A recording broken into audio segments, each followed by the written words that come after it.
Welcome, riddle enthusiasts, to another exciting episode of Unlocking Riddles with Logic. Today we'll stretch your mind and get those brain gears spinning. We dive deep into the art of detective thinking, unearthing the power of logic that lies within each one of us. We'll be your guide, illuminating the intricate pathways of riddles that challenge and delight. Our journey today begins with an enigma as old as time, yet as fresh as the morning dew. Picture this. A locked box of mysteries waiting to be opened, its secrets revealed only to those who dare to engage their minds and hearts in the pursuit of truth. So, ponder upon this.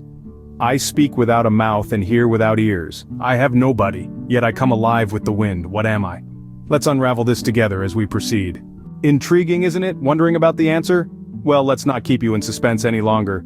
The answer to our initial riddle, I speak without a mouth and hear without ears. I have no body, but I come alive with the wind. What am I? Is echo. Now you might be scratching your head thinking, how is that possible?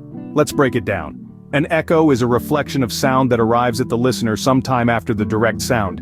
It doesn't need a mouth to speak. When you yell into a canyon, for example, your voice travels out into the space, bouncing off the walls and returning to you as an echo. It's as though the canyon itself is speaking back to you, even though it has no mouth. As for hearing without ears, consider this. When you listen to an echo, you're not hearing the original sound, but its reflection. The echo hears your words by catching and reflecting the sound waves you've sent out. It doesn't need ears to do this. And the part about having no body but coming alive with the wind, well, an echo is just sound waves. It doesn't have a physical form. But when the wind blows, it can affect how these sound waves travel, altering the echo.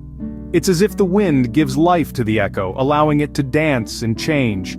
So you see, our riddle isn't just a play on words.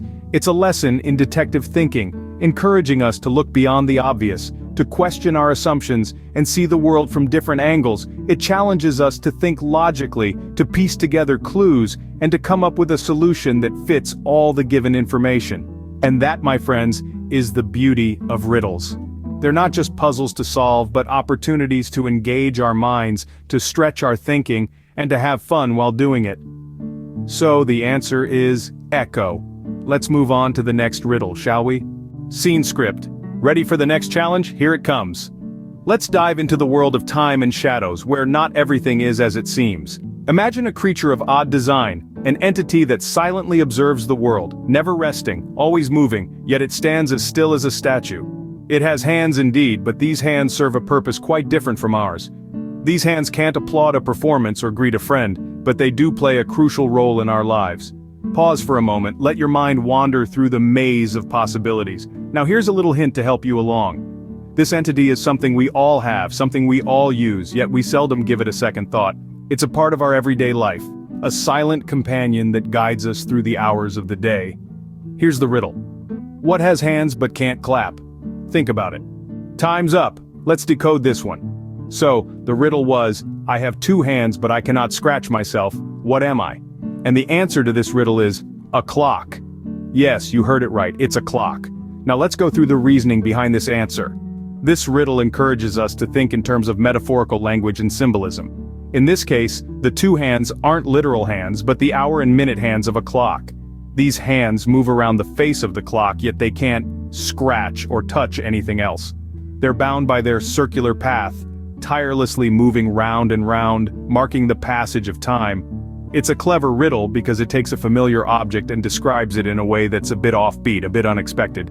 And that's the essence of a good riddle. It challenges us to see things from a different perspective, to look beyond the obvious, to think outside the box. In solving riddles, it's important to remember that not everything is as it seems, and the most obvious answer isn't always the correct one.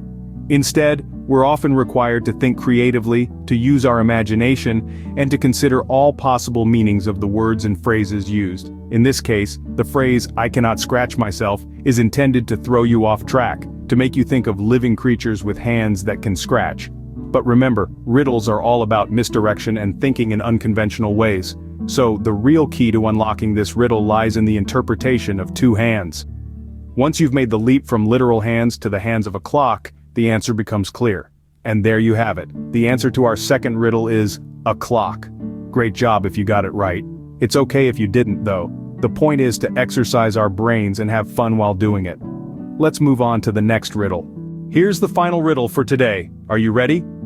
Let your mind wander with the waves of a river, flowing ceaselessly, day and night, never tiring, never stopping.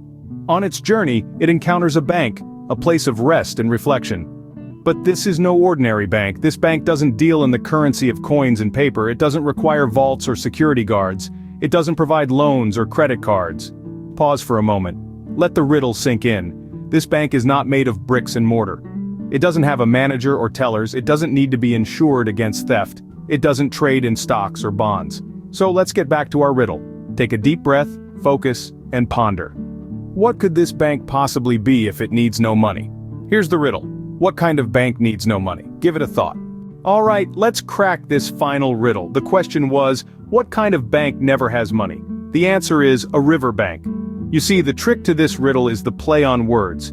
We're led to think about financial institutions when we hear bank, but remember, words can have multiple meanings, and in this case, the bank we're talking about is the sloping land beside a river. That's the kind of bank that never holds any money. This clever wordplay is a common technique used in riddles. It's designed to trip you up, to make you think in one direction when the answer lies in another. But don't worry if you didn't catch it right away. The more riddles you solve, the better you'll become at spotting these linguistic tricks. Now, let's take a moment to look back at the riddles we've tackled today.